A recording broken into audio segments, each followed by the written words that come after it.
बातें आस्था और विश्वास की, धर्म की, अधर्म की। आज की कहानी का विषय है खेल खेल में।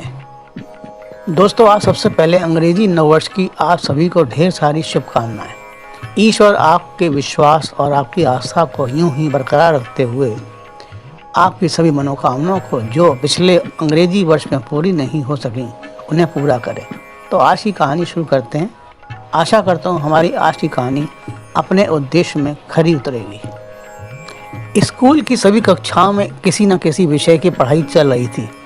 स्कूल के प्रधानाचार्य जी को एक कक्षा से आता शोर सुनाई दिया। वे उस कक्षा को देखने गए कि आखिर उस कक्षा में बच्चे इतना शोर क्यों कर रहे हैं। प्रधानाचार्य जी ने देखा कि कक्षाध्यापक कक्षा में उपस्थित नहीं है, इस कारण बच्चे आपस में धमा चौकड़ी मचाए हुए हैं। जैसे ही प्रधानाचार्य को बच्चों ने देखा, सभी बच्चे अपनी अपनी सीटों पर ऐसे बैठ गए जैसे सभी ने एक साथ किसी सांप को देख लिया हो। प्रधानाचार्य ने पूछा, हाँ तो आप लोग कौन कौन से खेल खेल रहे थे?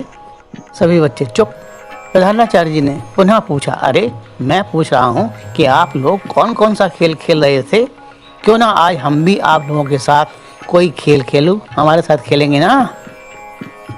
इस पर सारे बच्चे एक साथ बोल पड़े, जी सर, आपके साथ हम सब खेलेंगे। प्रधानाचार्य जी ने कहा, तो आज हम आप लोगों से कुछ प्रश्न पूछेंगे। आप में से जो सबसे ज़्यादा सही उत्तर देगा उसे हमारी तरफ से 100 रुपये का इनाम मिलेगा। तो आप लोग तैयार हैं ना? सभी बच्चों ने हामी भर ली। प्रधानाचार्य जी ने एक एक बच्चे से प्रश्न पूछना शुरू कर दिया। जो बच्चा सही उत्तर देता, प्रधानाचार्य उसे एक पर्ची पर अपने हस्ताक्षर करके उसे पकड़ा देते। इस तरह सभी बच्चे शांत भाव से हंसी खुशी प्रधानाचार्य के प्रश्नों का उत्तर देते रहे।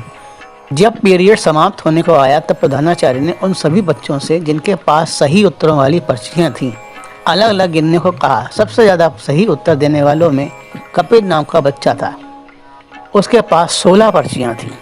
प्रधानाचार्य जी ने उसे अपने पास बुलाया और उसे 100 रुपये का एक नोट निकाल कर दिया और सभी बच्चों से कहा कि आप लोग भी इसी प्रकार अपने अपने सामान्य ज्ञान को बढ़ाएं। किसी और दिन हम फिर यही खेल खेलेंगे। आप लोगों को अच्छा लगा ना? सभी बच्चे एक साथ बोले, जी सर, जी बहुत अच्छा लगा। अब प्रधानाचार्य जी ने कहा कि कपिल ने तो अपनी योग्यता अनुसार अपना इनाम पा लिया, लेकिन ऐसा नहीं है कि आप लोगों ने भी प्रयास ना किया हो। प्रयास तो आप लोगों ने भी किया था ना कि नहीं? सभी बच्चे फिर एक साथ बोले, जी बहुत किया था। प्रधानाचार्य जी बोले, हाँ तो सभी को कुछ ना कुछ तो मिलना ही चाहिए। कुछ मिलना चाहिए या नहीं? प्रधानाचार्य की इस बात पर सभी बच्चे चुप रहे, लेकिन कपिल बोला, जी सर, मानसिक मेहनत तो सभी ने ही की है, इसलिए मिलना तो सभी को कुछ ना कुछ चाहिए सर। प्रधानाचार्य जी बोले, एक काम करते हैं, अब आप लोगों से एक छोटी सी परीक्षा और लेते हैं। अगर हम आप लोगों को 50-50 रुपये दे दूं तो आप लोग उन रुपयों से क्या क्या करेंगे? प्रधानाचार्य जी की बात सुनकर कोई बोला, मैं वीडियो गेम खरीदूंगा। किसी ने कहा, मैं अपने लिए गुड़िया खरीदूंगी। किसी ने कहा, मैं तो चिड़ियाघर घूमने जाऊंगा। किसी ने कहा, मैं तो मोमोज खाऊंगा। किसी ने कहा, मैं तो बैट बल्ला खरीदूंगा। इस प्रकार सभी ने कुछ ना कुछ सोचते हुए प्रधानाचार्य जी को बता दिया कि वे क्या क्या करेंगे। लेकिन ये क्या, कपिल गुमसुम सा बैठा था। उसने प्रधानाचार्य जी के प्रश्न का उत्तर नहीं दिया। प्रधानाचार्य जी ने कहा, कपिल, तुम ऐसे गुमसुम से क्यों बैठे हो? क्या लोगे अगर मैं तुम्हें 50 रुपये और दूं तो? कपिल बोला, सर, मैं अपनी माँ के लिए एक चश्मा खरीदूंगा। प्रधानाचार्य जी ने कहा, लेकिन चश्मा तो तुम्हारे पिताजी खरीद सकते हैं ना? कपिल बोला, सर। कपिल कहते कहते रुआंसा सा हो गया, फिर रोते रोते बोला, सर, मेरे पिताजी नहीं हैं, वो एक एक्सीडेंट में नहीं रहे।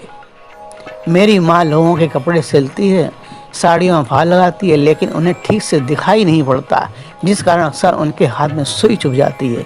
वे सुई में धागा भी बड़ी मुश्किल से डाल पाती हैं। वे चाहती हैं कि मैं खूब बड़ा आदमी बनूं, मैं अपनी पढ़ाई जारी रख सकूं, इसलिए वे रात दिन मेहनत करती हैं सिर्फ हमारी पढ़ाई के लिए। माँ चाहती हैं मैं एक दिन बहुत बड़ा आदमी बनकर खूब पैसा कमाऊं। कपिल की बात सुनकर प्रधानाचार्य जी की आंखें भी भर आईं। प्रधानाचार्य ने अपने रुमाल से अपनी आंखें पोंछी और कपिल के पास गए और कपिल के सिर पर हाथ फेरते हुए बोले, मैं अपने वचन के अनुसार तुम सबको 50-50 रुपये तो दूंगा ही, लेकिन कपिल, ये लो 1000 रुपये। इससे तुम अपनी माँ का चश्मा जरूर बनवाना, लेकिन ये 1000 रुपये मैं तुम्हें उधार दे रहा हूँ। जब तुम बड़े आदमी बन जाना तब तुम ये रुपए मुझे वापस कर देना, ठीक है? उस दिन हम दोनों का उधार का हिसाब बराबर हो जाएगा, ठीक है ना? कपिल बोला, जी सर। और कपिल ने वे रुपए प्रधानाचार्य जी से लेकर अपनी पैंट की जेब में रख लिए। कपिल स्कूल की छुट्टी के बाद घर गया और अपनी माँ को लेकर एक ऑप्टिकल की दुकान पर गया और एक सुंदर सा चश्मा माँ की आंखें टेस्ट करवा कर बनवाया, जिससे उसकी माँ को सब कुछ साफ साफ दिखलाई देने लगा था। कपिल की माँ ने कपिल के प्रधानाचार्य को घर पर रहते हुए ही अनेकों दुआएं दी। आहिस्ता आहिस्ता समय बीतता गया। कपिल अपनी पढ़ाई में जी तोड़ मेहनत करता हुआ एक के बाद एक कक्षा को पार करता एक दिन स्नातक कक्षा में पहुंच गया। अब उसके सामने एक ही लक्ष्य था जिसे वह पूरा करना चाहता था। वह था उसकी माँ का सपना, जिसे पूरा करना उसका परम ध्येय था। आखिरकार ईश्वरीय आस्था और माँ का आशीर्वाद उसे फलीभूत हुआ। उसने यूपीएससी की परीक्षा उच्च श्रेणी के साथ पास कर ली और एक दिन वह एसडीएम की कुर्सी पर बैठ गया। एसडीएम की कुर्सी का चार्ज संभालने के दूसरे दिन ही वह अपने प्राइमरी स्कूल गया, जहां आज भी वही प्रधानाचार्य जी मौजूद थे। आज भी पूरे स्कूल की कक्षा में शोर हो रहा था, लेकिन अचानक से स्कूल गेट पर एसडीएम साहब की गाड़ी आकर रुकने से पूरे स्कूल में सन्नाटा छा गया। सारे लोग एसडीएम साहब को देखने अपनी अपनी कक्षाओं से बाहर निकल आए। सबके मन में अनेकों प्रश्न एक साथ कौन गए कि न जाने आज कौन सी मुसीबत स्कूल में आ गई कि स्वयं एसडीएम साहब को आना पड़ा।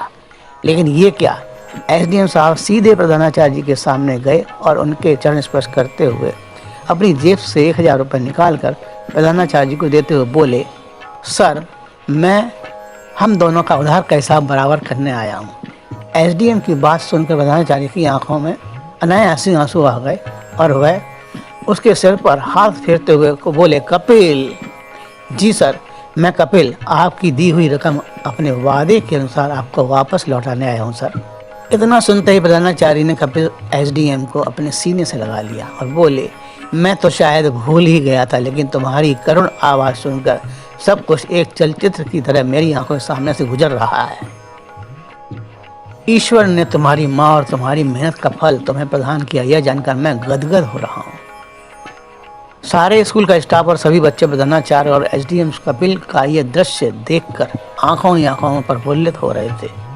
कपिल प्रधानाचार्य जी से आशीर्वाद लेकर जाने लगा तो प्रधानाचार्य ने उसे अपने कमरे में बुलाकर बैठाया और फिर कपिल की जिंदगी के पन्नों को पलटना शुरू कर दिया, जिसे सुनने की अभिलाषा शायद वहाँ उपस्थित सभी स्टाफ सदस्यों को थी।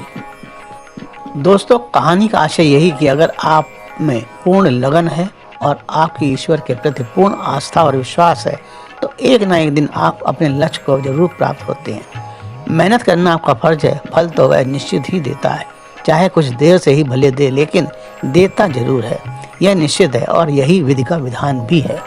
इन्हीं शब्दों के साथ अपनी वाणी को विराम देता हूँ। अपने दोस्त अरुण प्रकाश शास्त्री को आज्ञा दीजिए। अगले शुक्रवार पुनः मिलूंगा दिल के तारों पर झकझोरती कहानी के साथ। ये वादा रहा। जय हिंद।